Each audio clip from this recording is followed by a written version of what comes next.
The day I installed a smart lock on my pool gate, I had no idea it would ignite a neighborhood war that would unravel a tyrant's reign. I'm Ethan, a web developer who'd just moved into what I thought was my dream home in Sunnyvale, Estatisa, charming 3-bedroom, with a shimmering backyard pool, perfect for working from home. The pool gate's old lock was rusty, so I upgraded to a sleek smart one. Phone access, guest codes, entry alerts. Simple, modern mine.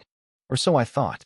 Barely an hour after installation, I heard the sharp clack of heels on my driveway, a sound that would soon feel like the prelude to a thriller.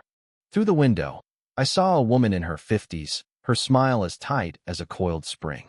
She wore a tailored blazer and slacks, exuding the air of someone who didn't just live in the neighborhood she ruled it. This was Margaret, though I didn't know her name yet. Her knock demanded instant obedience. When I opened the door, Margaret's smile stretched into something predatory. "Welcome to Sunnyvale Estates," she said, her voice a blend of honey and venom. "I'm Margaret, your HOA president, here to ensure you understand our way of doing things." The emphasis on "our" wasn't a suggestion, it was a decree. She craned her neck to peer into my home, her eyes scanning my furniture, my decor, as if cataloging potential sins. Then, from nowhere, she produced a thick black binder labeled Sunnyvale Estates Community Guidelines. She flipped through it with the precision of a lawyer, her manicured nail tapping a page. "I see you've made changes already," she said, her tone implying I'd committed treason.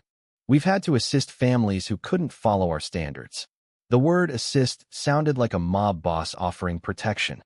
For 15 minutes, she outlined fines starting at $50, escalating to lawyer-backed enforcement, hinting at a shadowy escalation process that felt like she commanded a private militia. Her smile never wavered, even as she described how she could ruin me. When she finally left, striding back to her pristine mansion, the largest on the block, he stood in my doorway, rattled.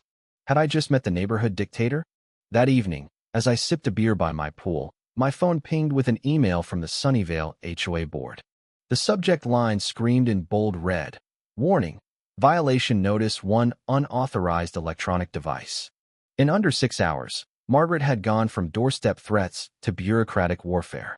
The email cited fake codes and demanded I remove my lock. Instead of caving, I dove into the HOA's 73-page rulebook, a labyrinth of vague terms like community aesthetics. On page 47, I found gold. Private security upgrades, like my lock, were exempt from approval if they didn't alter shared spaces. My lock was invisible from the street, a discreet black box.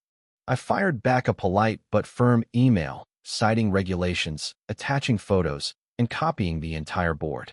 I thought logic would win. I was wrong. Margaret didn't respond with reason. She escalated to psychological warfare. 3 days later, a certified letter arrived, its city building department letterhead looking official until I noticed the embossed seal was slightly off. It claimed my pool violated safety codes, demanding compliance within 48 hours or face fines. A handwritten note in precise script read, "Failure to comply will result in enforcement." I called the city. They laughed. The reference number was for a 1997 pet license. Margaret was forging government documents. Her son, Dylan, a lanky 19-year-old with an entitled smirk, upped the ante. He'd linger by my mailbox, timing his appearances to unnerve me. "Nice place," he'd say. "Be a shame if something happened." Mom knows people at City Hall. My wife, Claire, suggested security cameras. Better safe than sorry. At 2 a.m., my phone buzzed with a motion alert. Expecting a raccoon, I opened the app to see Dylan attacking my pool area like a vandal on a mission. He smashed my lock with a crowbar, hurled rocks that cracked the tiles, and spray-painted leave on my fence. The floodlights caught his face, smug and unrepentant. I was still processing when my phone rang emergency dispatch. Someone had called 911, claiming I was threatening neighborhood safety by locking common areas. Dylan had framed me. 2 squad cars arrived, and across the street, Margaret sipped coffee, watching with Dylan like they were at a premiere. Officer Reynolds, a no-nonsense cop, listened as I explained the vandalism and showed the footage. Dylan's face on the video drained the smugness from his smirk. "Is this the kid who called?" Reynolds asked. I nodded. The officer's demeanor shifted. I wasn't the suspect anymore. When Dylan approached, still swaggering, Reynolds asked why he was in my yard. His response was jaw-dropping. My mom's HOA president. I can inspect any property. The silence was electric. You have no such right, Reynolds snapped. You made a false 911 call, trespassed, and vandalized. We have video. Do it again, you're arrested. Margaret's face paled as neighbors gawked. I thought she'd back off. Instead, her eyes burned with vengeance. The next day, a new forged letter arrived, this time threatening pool demolition for unpermitted construction. Margaret bombarded the HOA with complaints about my security lights, pool pump noise, anything to bury me in paperwork. The stress was relentless. Then I met Tom, my neighbor, a retired landscaper who'd waved politely but never spoken. At my mailbox, he glanced nervously at Margaret's house. You're in her crosshairs, aren't you? He asked. Tom confessed he'd sold me the house to escape Margaret's harassment. As former HOA treasurer, he'd seen her drive out a young family for questioning a shady fee. They'd sold at a loss to flee her wrath. Tom revealed Margaret's vendetta list, tracking residents' weaknesses, and handed me recordings of HOA meetings where she bragged about misusing funds for her own pool upgrades. $15,000 siphoned through her cousin's company. I upgraded my cameras, and 3 nights later, they caught Margaret herself sneaking into my yard at 2:17 a.m., snapping photos for her next complaint. The floodlights froze her. She muttered, "You won't last here, trust me," directly to the camera before fleeing over my fence. The audio was crystal clear. Armed with Tom's recordings and my footage, I emailed the HOA board, demanding 2 years of financial records. Margaret panicked, calling an illegal emergency meeting, claiming I was a security threat. She didn't know I was ready to detonate her empire. The community center was packed, buzzing with anticipation. Margaret stood behind a table, gavel in hand, delivering a fiery speech painting me as a menace.